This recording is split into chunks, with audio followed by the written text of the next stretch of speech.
दोस्तों, पाकिस्तान में हुए ट्रेन हाईजैक के बाद बलूचिस्तान से जुड़े हुए कई ऐसे सीक्रेट दुनिया के सामने आना शुरू कर चुके हैं जिसे सुनकर के शायद आपको यकीन ना हो, लेकिन बलूचिस्तान के इन सभी सीक्रेट्स के तार भारत से जुड़ते हैं। ये भी कह रही हैं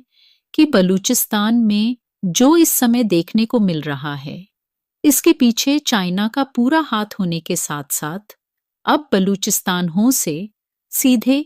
चाइनीज आर्मी फाइट करने जा रही है, तो ये अपने आप में एक मेजर डेवलपमेंट बन जाती है। लेकिन उसकी डिटेल्स किसी और वीडियो में। पहले हम बात करते हैं भारत से दुश्मनी की। अब आप जानते होंगे कि चाइना अपने बीआरआई प्रोजेक्ट को ग्लोबली एक्सपेंड कर रहा है। चाइना उसी का इस्तेमाल करते हुए बायलर ट्रेड करेगा पूरी दुनिया के साथ और एक इतना strong infrastructure transport corridor setup कर लेगा जिससे किसी भी देश को compete कर पाना चाइना के लिए बेहद आसान होगा। लेकिन चाइना चाहता तो इस प्रोजेक्ट को अपने देश से कनेक्ट करते हुए पाकिस्तान में लाता।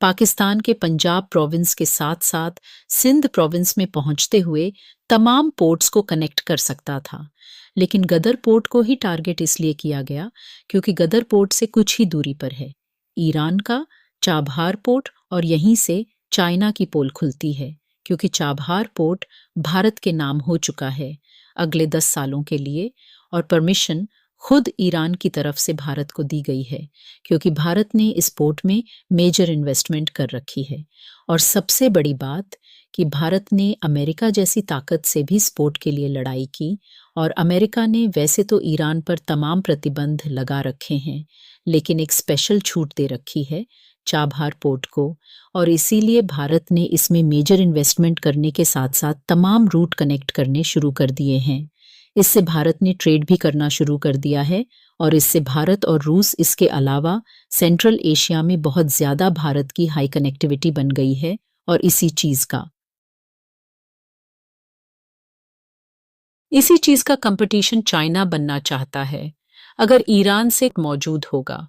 चाइना के पास एक बेटर इंफ्रास्ट्रक्चर होगा, चाइना यहाँ पर बहुत सारे हाई स्पीड प्रोजेक्ट शुरू कर देगा, तो डेफिनेटली लोग इसी रूट का इस्तेमाल करेंगे। चाबहार पोर्ट का इस्तेमाल नहीं किया जाएगा और भारत की इन्वेस्टमेंट फंस जाएगी।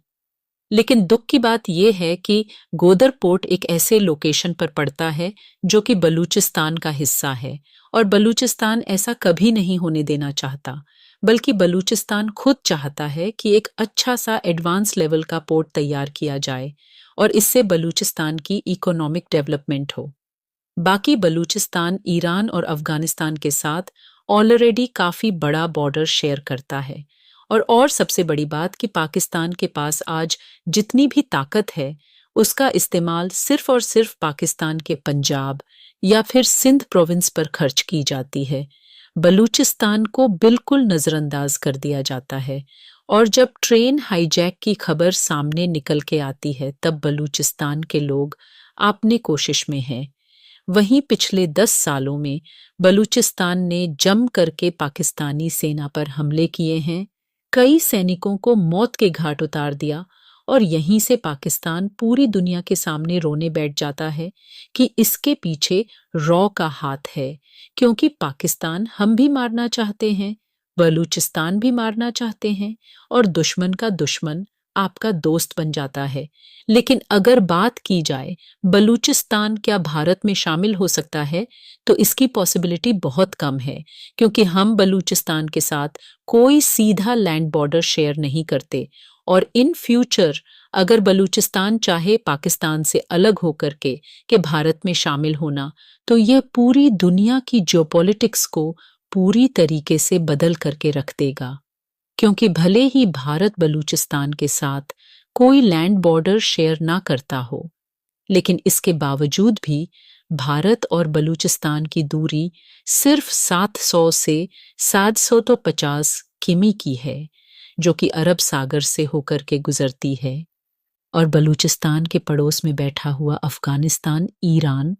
दोनों ही भारत के बहुत अच्छे दोस्त हैं और यहाँ से भारत को मौका मिल जाएगा पाकिस्तान को दो तरफ से घेरने का, तो पाकिस्तान के लिए बहुत बुरी खबर हो सकती है। बाकी क्या कुछ सोचते हैं आप इस खबर पर?